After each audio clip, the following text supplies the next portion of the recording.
नमस्कार दोस्तों, मैं आशीष दुबे आपका दुबे क्लासेस में हार्दिक स्वागत करता हूं।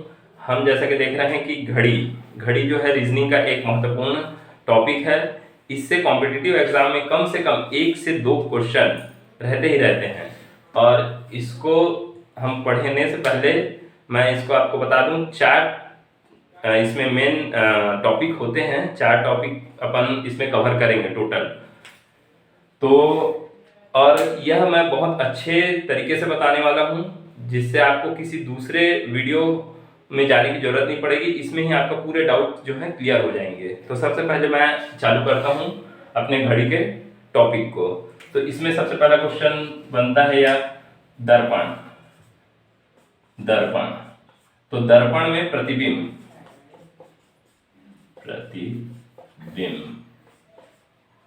दर्पण में प्रतिबिंब जो है, इसका पहला क्वेश्चन रहता है इस घड़ी वाले टॉपिक का। तो हम दर्पण में प्रतिबिंब, अगर घड़ी का प्रतिबिंब देखें तो वह उसमें दर्पण में कितना दिखा रहा है, यह मेन क्वेश्चन रहता है। तो जैसे कि हम एग्जांपल ले लेते हैं कोई भी, जैसे कि अभी बज रहा है, मान लीजिए 2:30, 2:30 हो रहा है। तो यह दर्पण में कितना बज रहा होगा। तो इसके लिए हमको सबसे पहले क्या करना पड़ता है, दर्पण में प्रतिबिंब के लिए हमको याद रखना है कि कोई भी संख्या जो दिया हुआ है क्वेश्चन है, उसको हमको 1160 से माइनस करना है उस संख्या को। तो जो माइनस करेंगे उसके बाद जो आंसर आएगा वही हमारा आंसर है। ठीक है दोस्तों, तो सबसे पहले अब क्वेश्चन की ओर बढ़ते हैं। पहला क्वेश्चन, जैसे कि मैंने बताया आपको कि 2:30 अभी हो रहे हैं, दर्पण में प्रतिबिंब इसका कितना होगा, आंसर क्या रहेगा। तो हम क्या करेंगे, 1160 से ये 2:30 को माइनस करेंगे। तो इसमें सिंपल घटाना है, आपको कुछ करने की जरूरत ही नहीं है। 11 में 2 गया 9। तो ये दर्पण में प्रतिबिंब कितना बना, 9:30 का। ठीक है, जैसे कि कोई दूसरा क्वेश्चन देख लेते हैं। जैसे कि 4 बज रहे हैं, किसी घड़ी में 4 बज रहे हैं, तो उसका दर्पण में प्रतिबिंब क्या होगा। तो सॉल्यूशन देख लेते हैं इसका कैसे होगा।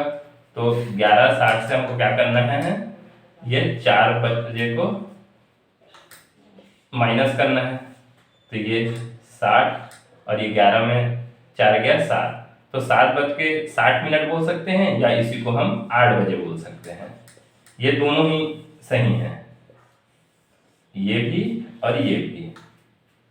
अब हम एक और तीसरा इसमें क्वेश्चन देख लेते हैं एग्जांपल में, तीसरे नंबर का क्वेश्चन, जिसमें अगर आपसे पूछे कि 11:59 हो रहे हैं, तो दर्पण में इसका प्रतिबिंब क्या बनेगा। तो मैंने आपको जैसे बताया 1160 से किसी भी संख्या को माइनस करना है।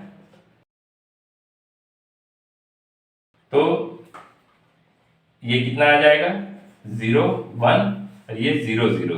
तो 0 0 हम किसको लेते हैं, 12 बजे को। तो ये 12:01 कहलाएगा। ये आंसर हमारा ये रहेगा, 12:01। तो अब हम अपने दूसरे टॉपिक की ओर चलते हैं, जिसमें दर्पण में प्रतिबिंब पहला था। फिर आते हैं जल में प्रतिबिंब। दूसरा नंबर का टॉपिक में जल में प्रतिबिंब देखेंगे।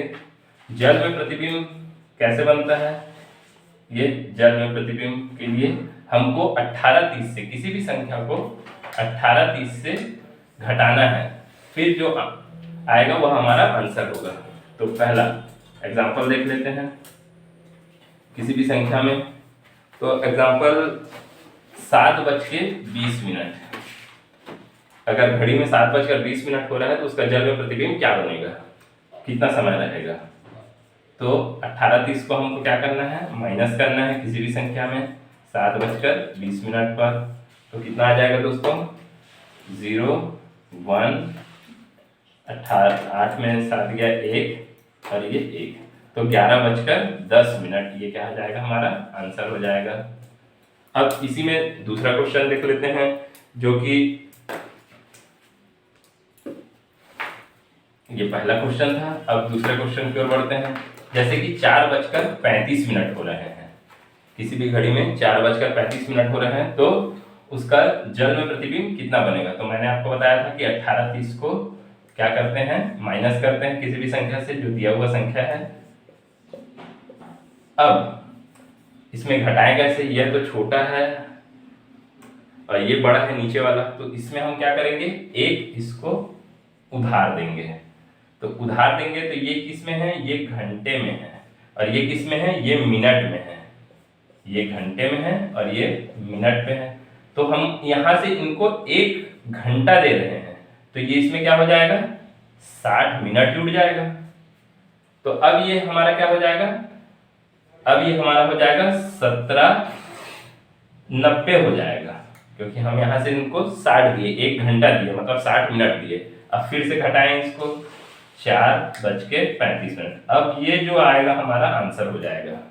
तो अब घटा दीजिए, इजी है। तो ये हो जाएगा 5 और 8 में 3 गया 5, 7 में 4 गया 3 और ये 1, तो 13:55। कहने का मतलब ये हो जाएगा कि 1:55 इसका आंसर हो जाएगा, या 13:55, दोनों ही इसका आंसर है। दोस्तों हम एक जल में प्रतिबिंब का एक बहुत ही अच्छा क्वेश्चन देखते हैं, जो थोड़ा ट्रिकी क्वेश्चन है। उसमें थोड़ा सा हमको क्या करना है, दिमाग लगाना है। दर्पण में प्रतिबिंब, तो 11:60 से माइनस करना है। जैसे कि आपको एक क्वेश्चन दिया गया 12:59 दिया गया क्वेश्चन है। अब इसमें आपको दर्पण में प्रतिबिंब बताना है, तो इसका सॉल्यूशन कैसे करेंगे, थोड़ा सा इसमें आपको दिमाग लगाना पड़ेगा। 12:59 को हम क्या लिखते हैं, 0:59, 0 लिखते हैं 11:59 को। अब ये हमारा आंसर आ गया। अब 11:60 से हम इसको माइनस कर रहे हैं, 11:60 0059, तो कितना हो जाएगा, 01 और ये 11, तो 11:01 ये हमारा आंसर हो जाएगा। दर्पण में प्रतिबिंब 11:01। चलिए अब हम तीसरे टॉपिक की ओर बढ़ते हैं। तो तीसरा टॉपिक हम लिख रहे हैं, 2 सुइयों के बीच का कोण। 2 सुइयों के बीच का कोण कहने का मतलब दोस्तों, जैसे कि हम 3:40 लेते हैं, तो ये क्या हो जाएगा, ये घंटे का सुई है और ये क्या है, मिनट का सुई है। तो इसके लिए हमारे पास एक बहुत ही अच्छा फॉर्मूला है, h × 60 minus m × 11 divided by 2। इससे हम आंसर निकाल सकते हैं।